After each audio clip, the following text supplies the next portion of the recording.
Oke, Assalamualaikum warahmatullahi wabarakatuh. Selamat berjumpa kembali dengan saya Faiz di channel yang berbahagia ini di malam ini ya. Kita bicara sedikit lah tentang saham ya. Biasa di luar konteks kita bicara tentang jasa pengiriman ya. Oke, baiklah sahabat-sahabat. Sebelumnya apabila Anda mengambil manfaat dari video ini, silakan bersedekah ya. Dan jangan lupa bersedekah apabila Anda mengambil manfaat dari video ini. Salam sukses, salam bahagia untuk kita semua. Judul saya kali ini ya di channel ini berjudul gawatnya main saham ya. Jadi gawatnya main saham. Artinya apa? Gawat itu menandakan bahwa seberapa bahaya berisikonya bermain saham, sehingga saya namakan dengan gawatnya atau resiko yang sangat tinggi dalam bermain saham. Jadi ini yang perlu saya share ke teman-teman ya, bahwa bermain saham itu juga penuh dengan resiko yang sangat tinggi ya. Artinya gain Anda itu terbatas ya, terbatas. Sedangkan loss Anda tuh bisa jadi sangat tidak terbatas, artinya kebatas harga 50 perak saham Anda di harga berapapun ya. Berapapun, mau itu 10.000, mau 20.000, kalau memang perusahaannya jeblok dan hancur ya bisa hancur juga ya. Nah, bisa ribuan persen juga turun. Jadi knowledge ini yang harus kita pahami atau kita punyai sebelum kita masuk ke bursa saham yang begitu sangat berisiko. Ya, semakin Anda mempunyai knowledge dalam menghadapi sebuah risiko, maka tentunya risiko itu bisa Anda kelola ya. Artinya apa bisa dikelola itu? Anda mengetahui batas daripada sebuah risiko yang akan Anda hadapi dan batas bawah daripada risiko yang akan Anda hadapi pula. Mungkin ini ya tidak banyak di-share oleh teman-teman di dunia persahaman, apalagi di zaman pom-pom sekarang ya, termasuk Kesang ya. Itu bahasanya itu sebenarnya pom-pom itu adalah mengendos sebuah saham agar yang biasanya berefek pada saham itu akan naik ya. Raffi dengan M-Chasnya juga ya akhirnya dipanggil ya, kalau nggak salah saya tuh Kesang dengan Antam, dan terakhir BJTM yang pom-pom itu langsung memang terbukti naik ya, karena memang tokoh publik itu akan menjadi suatu panutan untuk orang-orang untuk mengikuti saham. Nah, ini yang bahayanya apabila Anda bermain saham dengan pola ikut-ikutan. Ya, saran saya Anda pahamlah apa yang dinamakan dengan mazhab saham itu ya, mazhab bermain atau berdagang atau apapun namanya ya. Jadi yang pertama mazhab itu adalah teknikal, yang kedua adalah value investing, dan mungkin yang sekarang itu dengan mazhab isuisme atau konteksnya gitu, seperti isu terhadap sebuah saham itu akan mempengaruhi sentimen terhadap saham, itu sangat mempengaruhi harga saham di luar fundamental maupun teknikalnya, seperti Antam yang terjadi akhir-akhir ini. Nah, ataupun IRA ya, ataupun saham-saham farmasi yang memang udah di luar BRIS, di luar jangkauan nalar-nalar teknikal ataupun fundamental. Jadi 3 mazhab itu Anda harus pahami ya.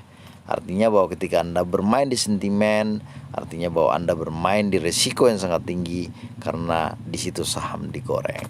Nah, kalau Anda bermain fundamental, tentu dengan harapan bahwa suatu saat harga saham akan mengikuti harga fundamentalnya yang memang bagus dan memang menguntungkan atau luar biasa.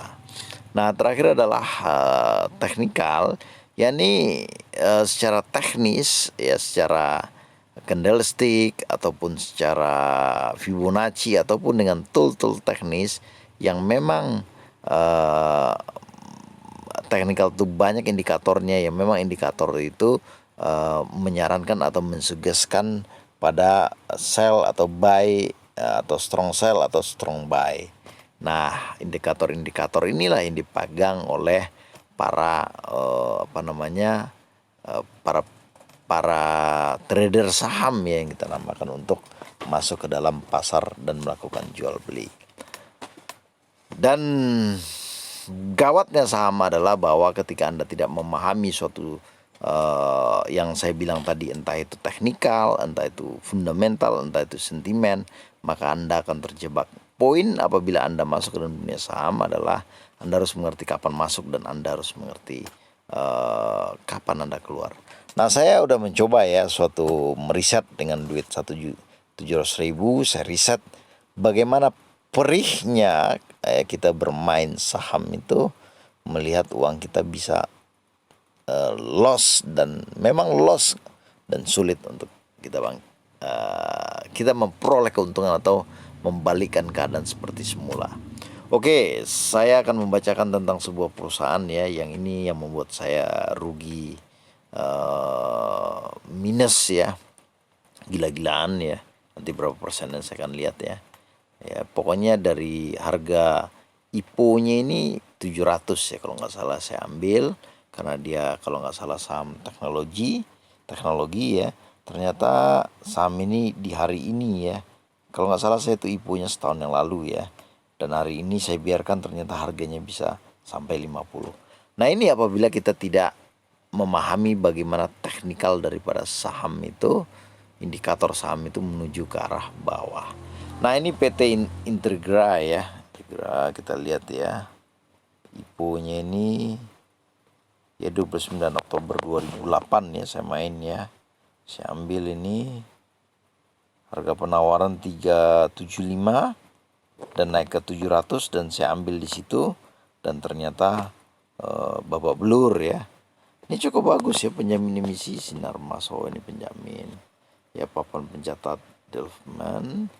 Manajemennya ini ya, pemegang sahamnya ini PT Agung Investasi Teknologi Publik, ini 5% ya. PT Prima Jaringan Distribusi 70. Ya, pengumuman. Nah, waran ya. Nah, ini berita-beritanya ya. Oke, dia ngeluarin waran terus. Oke. Nah, ini ya laporannya, data keuangan Anda bisa cek nih. Ini Q3 nih dia udah mulai menghasilkan ya 3M ya, tapi dia masih minus 4M ya. Oke. Nah, kita akan lihat berapa sadisnya ya. Jadi saham ini sadisnya ya. Jadi saya beli di harga 700 ya,